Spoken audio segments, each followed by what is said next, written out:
Greetings, it is I, Eamon. Welcome to I Wanna Hack. We're going to be learning about the query function in Google Sheets today, how to use it, creating this simple little application. We're going to grab the current day of the week, and based on whatever day that is, we're going to bring in data here from our master sheet, depending upon which one of these items has the current day of the week selected. So let's get started. The first thing we'll do is type in sheets.new. Let me get this out of the way to another screen. We'll use it in a minute. And all we're going to use here are two tabs. And I'm going to just kind of get rid of the grid lines.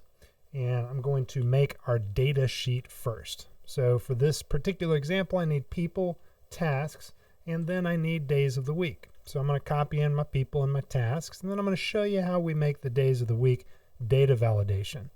I'm going to make another list right here.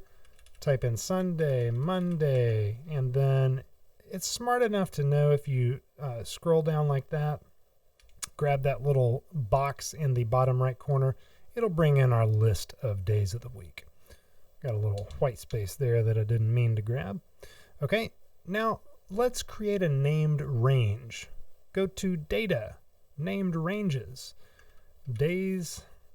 I'm going to name it days and then click OK. This just makes things easier to use in our function that we're going to create here. All right. Copy some formatting over, and now selecting these, we're going to go Data, Data Validation, and we're going to add a rule. So we're going to apply it to that range. It's selected there. We're going to do drop down from a range, and here we can enter in days, and it'll pull in the days of the week from this named range. Clicking done there, and now we've got a list whereby we can just select days of the week for all of these different people and all of these different tasks. Now I've already got a randomized list over here, so I'm just going to copy those in, and voila, we're kind of done with our data.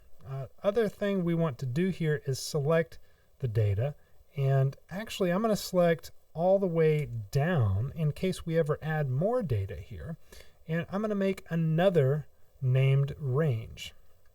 We're going to call this one tasks, and then we're going to go back up to the top, and we're kind of done with this sheet. So this is our data.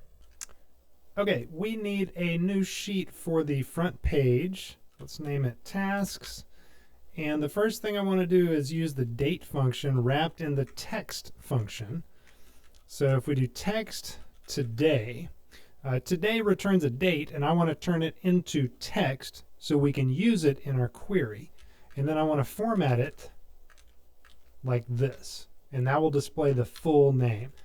You can see if I do that, it'll be the abbreviation, but 4 Ds in quotes is the full day of the week. All right, let me make this bigger.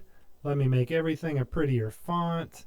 Let me make these columns wider, and then let me just get rid of those grid lines because I don't like them there. Okay, now for the actual query. Okay, this is Google Visualization API Query Language Query. What it needs is data. Well, we named that range, that tasks range, so all we got to do is type in tasks.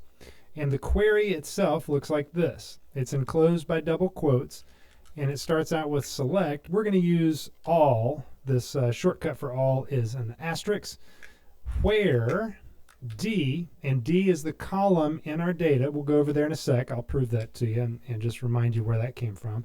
Then we got to do some funky stuff. So wrapped in single quotes, I'm going to do double quotes, ampersand, B2. That's to access this Wednesday in B2 of this sheet. And then I'm going to close it with another ampersand, another double quotes, and another single quotes. It's messy, but that's how we have to do it so the query language will understand we want to use this cell to access our data. For instance, if this is Thursday, well, it's going to pull up the Thursday people. Now, I don't want to type in a date there. I want it to pull today's actual date.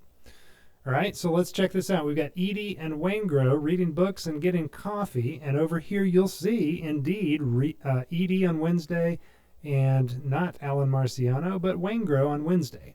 So it's pulling from column D, all of the columns, B, C, and D, into this front sheet. Well, let's do one more thing. We don't want all the columns. So I'm going to delete the asterisks and I'm going to put BC. So it'll just do those 2 columns. Last thing I'll do to clean it up, we're going to add, let's see where our stuff is here. We're going to add people and tasks, person, task. And let me just show you how to make some things a little bit prettier. So we're going to do that like that. We're going to do alternating colors. Boom, boom. Okay, then we're going to put a border around here. Boom, boom, boom. And of course, you know, we can grab a picture because why not? Let's merge and center these cells. Let us insert an image into the cell. Let us browse. Hey, there's Eamon. We don't want to use my picture though. Let's go over here and see where our pictures are. There we go. We got one of our boy DeNiro representing for this spreadsheet. And that, my friends, is how you query in Google Sheets. I hope you'll subscribe to the channel. I'm going to be doing a lot of cool videos like this using unique functions. Going to be making some courses hopefully later this year. But please subscribe to the channel. I appreciate your time. Hope you have a great one. You're awesome. Goodbye.